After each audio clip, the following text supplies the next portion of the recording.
Quando a academia foi fundada em 1927, o objetivo do chefe da MGM, Louis B. Mayer, era criar uma organização que mediasse disputas trabalhistas sem sindicato e melhorasse a imagem manchada da indústria cinematográfica. Quando Mayer se encontrou com o ator Conrad Nagel, o diretor Fred Nibel e o chefe da Associação de Produtores de Cinema, Fred Biston, o propósito era criar um clube de elite cinematográfico de Hollywood e, quem sabe, realizar um banquete anual entre os membros. A ideia de entregar prêmios até foi considerada, mas não foi colocada em prática de imediato porque a academia estava mais preocupada em se envolver em questões sindicais e desenvolver um sistema de troca de ideias na indústria. Então, o comitê de premiação criado pela nova organização era apenas mais um entre vários outros. Entre as primeiras decisões da academia, foi estabelecido que a adesão à organização só estaria aberta a pessoas envolvidas em um dos 5 ramos da indústria: atores, diretores, escritores, produtores e técnicos. Em 11 de janeiro de 1927, Mayer reuniu um grupo de 36 pessoas que trabalhavam na indústria em um banquete formal no Ambassador Hotel em Los Angeles. Ele apresentou aos convidados o que chamou de Academia Internacional de Artes e Ciências Cinematográficas. Entre aquela noite e o dia que o contrato social da organização foi firmado, em 4 de maio de 1927, a palavra internacional foi retirada do nome. Todos que estavam presentes naquela noite se tornaram os fundadores da academia. Eu sou Júlia Gavilã, e esse é o Mais Que Um Filme. Várias reuniões organizacionais foram realizadas antes da primeira reunião oficial em 6 de maio de 1927. Em 11 de maio, o ator Douglas Fairbank foi eleito o primeiro presidente da academia, enquanto Fred Niblo foi o primeiro vice-presidente. A primeira lista da academia foi impressa naquela noite, composta por 230 membros. Ainda nessa reunião, eles concederam o primeiro título de membro honorário a Thomas Edison. Somente em maio de 1928, a Academia aprovou as sugestões do comitê para apresentar o Academy Awards of Merit, um prêmio com 12 categorias que premiava a produção mais notável, a produção mais artística ou única, um ator, uma atriz, uma direção dramática, uma direção de comédia, uma direção de fotografia, uma direção de arte, uma escrita original, uma escrita adaptada, uma escrita de título e efeitos de engenharia. Após a criação da premiação, a academia precisava de uma estatueta que representasse todos os ramos da indústria e celebrasse os profissionais. O diretor de arte da MGM, Cedric Gibbons, esboçou a figura de um cavaleiro segurando uma espada, acima de um rolo de 5 compartimentos, cada um representando os 5 ramos originais da organização. A espada simbolizava a proteção pelo bem-estar e avanço da indústria. O projeto foi imediatamente adotado pelo Conselho de Administração e estampou a capa da edição de novembro de 1927 da revista da Academia. No início de 1928, Gibbons escolheu o escultor de Los Angeles, George Stanley, para realizar o projeto em 3 dimensões. Sem usar modelos vivos ou esboços, eles discutiram o conceito do design, com Gibbons fazendo a escolha final entre várias versões. No design finalizado, a figura do cavaleiro era simplificada e o rolo de filme movia-se sob seus pés. Assim nasceu a icônica estatueta, com 33,5 cm de altura e 3,8 kg, originalmente feita de bronze sólido e coberta por ouro 24 quilates. A concepção original da estatueta nunca mudou, apesar do tamanho da base ter variado até o padrão atual ser adotado em 1945. Oficialmente chamado de Academy Award of Merit, a história sobre a origem do nome Oscar não é clara. A história mais popular e aceita pela própria organização é que Marriage Herrick, a bibliotecária da academia e eventual diretora executiva, pensou que a figura parecia com seu tio Oscar. Quando ela contou aos membros da equipe, todos começaram a se referir informalmente à estatueta como Oscar. De qualquer forma, na 6ª entrega do prêmio, em 1934, a colunista de Hollywood Sidney Skolsky usou o nome em uma coluna em referência à primeira vitória de Katharine Hepburn na categoria Melhor Atriz. A própria academia não usou o nome oficialmente até 1939, quando se tornou uma marca registrada pela organização. As 15 estatuetas apresentadas nas cerimônias iniciais mantiveram o bronze maciço e o ouro. Após alguns anos, o bronze foi substituído em favor do metal Britânia, uma liga semelhante ao estanho que facilitou o acabamento liso das estatuetas. Devido à escassez de metais durante a Segunda Guerra Mundial, por 3 anos os Oscars foram feitos de gesso pintado. Após a guerra, todas as figuras de gesso premiadas foram trocadas por figuras de metal folhadas a ouro. Como a academia nunca sabe quantas estatuetas irá distribuir até os envelopes serem abertos na noite da premiação, a organização sempre pensa na possibilidade de empate e de múltiplos ganhadores compartilharem o prêmio em algumas categorias. A solução é sempre ter estatuetas extras disponíveis e guardar as que sobram em um cofre da academia até o próximo ano.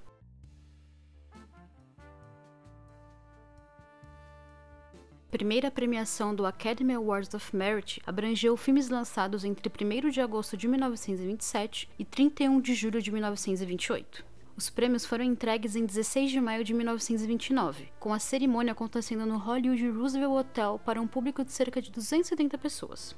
O custo dos ingressos dos convidados foi de $5, o que daria $85 em 2020. Diferente do que vemos hoje, os vencedores da primeira cerimônia foram anunciados 3 meses antes do evento. A festa pós-premiação foi realizada no Mayfair Hotel, hoje usado pela Prefeitura de Los Angeles como habitação provisória para moradores de rua.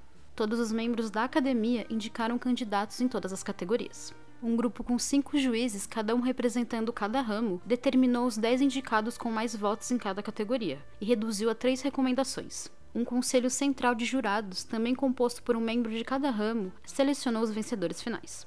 No início do Academy Awards of Merit, os vencedores eram reconhecidos pela totalidade do trabalho realizado em determinada categoria durante o período classificatório. O primeiro vencedor em melhor ator foi o suíço Emil Jannings, pela atuação em Tentação da Carne, dirigido por Victor Fleming, e A Última Ordem, de Joseph von Sternberg. Como ele teve que retornar à Europa antes da cerimônia, a academia concordou em lhe dar o prêmio mais cedo, fazendo dele o primeiro vencedor da história do Oscar. Mais tarde, Jannings, que tinha cidadania alemã, se tornou estrela de uma série de filmes de propaganda nazista, e as filmagens do último filme dele foram interrompidas quando as tropas dos aliados entraram na Alemanha em 1945. Com a derrota da Alemanha na Segunda Guerra Mundial, o ator, que supostamente carregava a estatueta do Oscar com ele, como prova da antiga associação com Hollywood, nunca mais trabalhou na indústria. A primeira vencedora na categoria Melhor Atriz, Janet Gaynor, também ganhou uma única estatueta por atuações em Sétimo Céu, O Anjo das Ruas e Aurora. Gaynor foi indicada novamente mais tarde, em 1939, pela primeira versão de Nasce uma Estrela. O primeiro vencedor em produção mais notável foi Asas, filme dirigido por William E. Hellman e Harry W. Deresh, sobre 2 jovens, um rico e outro de classe média, apaixonados pela mesma mulher, que se tornam pilotos de caça na Primeira Guerra Mundial. O filme ainda levou a estatueta de melhor efeito de engenharia. Além de compartilhar a categoria de melhor atriz com outros 2 filmes, Sétimo Céu também levou a primeira estatueta de melhor direção para Frank Borzage e melhor escrita adaptada. Na mesma noite, a academia deu os 2 primeiros Oscars honorários da história, para o musical O Cantor de Jazz, pela evolução sonora no cinema, e para a comédia familiar O Circo, escrita, interpretada e dirigida por Charlie Chaplin.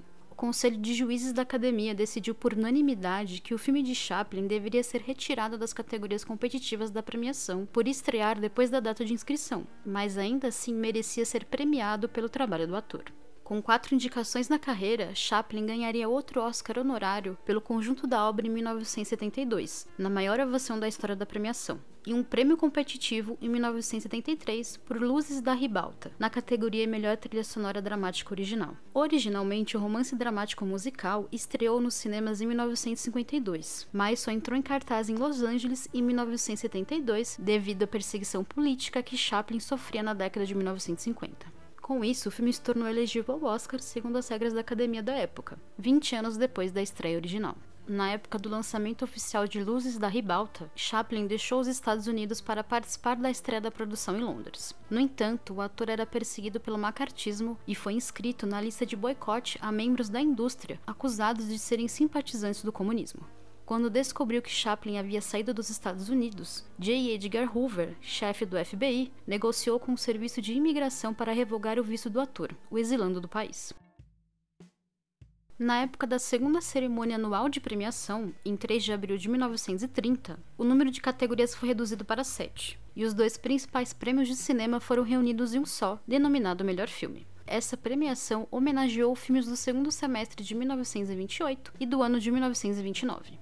Desde então, a academia continuou a fazer alterações frequentes nas regras, procedimentos e categorias. Entre as mudanças mais significativas, ainda nos primeiros anos, estão decisões como, em 1933, alterar o período de elegibilidade para considerar o prêmio para o ano civil e, em 1936, adicionar as categorias de atriz e ator coadjuvante. A partir da 4ª cerimônia, o sistema da academia mudou, e os profissionais foram homenageados por uma atuação específica em um único filme. Originalmente, os nomes dos vencedores dos prêmios eram divulgados à imprensa com antecedência, com a estipulação de que as informações só seriam divulgadas após a entrega dos prêmios. Porém, o Los Angeles Times publicou os nomes dos vencedores em 1939 em uma edição no início da noite, antes do horário da cerimônia, acabando com todo o suspense do evento durante um dos maiores anos da indústria hollywoodiana. Nos anos seguintes, a academia começou a usar envelopes lacrados para revelar os nomes dos vencedores. Com o tempo, a academia precisou se afastar do envolvimento em negociações trabalhistas. Durante a Grande Depressão, que teve início em 1929 e persistiu ao longo da década de 1930, a organização perdeu toda a credibilidade entre os membros funcionários dos estúdios no que diz respeito a questões trabalhistas. Ninguém ficou satisfeito com a academia quando eles tentaram convencer os trabalhadores a concordarem com reduções salariais voluntárias e mudanças nas datas de pagamento. Na verdade, foram feitas tantas mudanças ao longo dos anos que a única constante parece ser o desejo da academia de mudar e se manter a par da evolução da indústria, mesmo que essas mudanças demorem. O Oscar foi transmitido pela primeira vez nos Estados Unidos em 1953 e desde 1969 tem sido transmitido internacionalmente. No final do século XX, a cerimônia se tornou um acontecimento e atraiu milhões de espectadores pelo mundo. Além do próprio evento, as entrevistas no tapete vermelho também se tornaram parte integrante da cerimônia. O declínio acentuado da audiência no final da década de 2010 levou a academia a experimentar mudanças para limitar o tempo de premiação e atrair o público. Porém, todas as sugestões e experiências geraram reações negativas da indústria cinematográfica, que sempre foi seu foco. Ainda em busca da audiência perfeita, o Oscar permanece sendo extremamente relevante para profissionais de todas as áreas da indústria, que sonham em ter o tio Oscar na estante de casa. Eu sou Júlia Gavilã, e esse é o Mais Que Um Filme. Me siga nas redes sociais para acompanhar o que eu faço por aí e bater um papo comigo. Também siga o feed do podcast para não perder nada e conheça o Catarse do Mais Que Um Filme. Ou me pague um café via Pix. Até a próxima!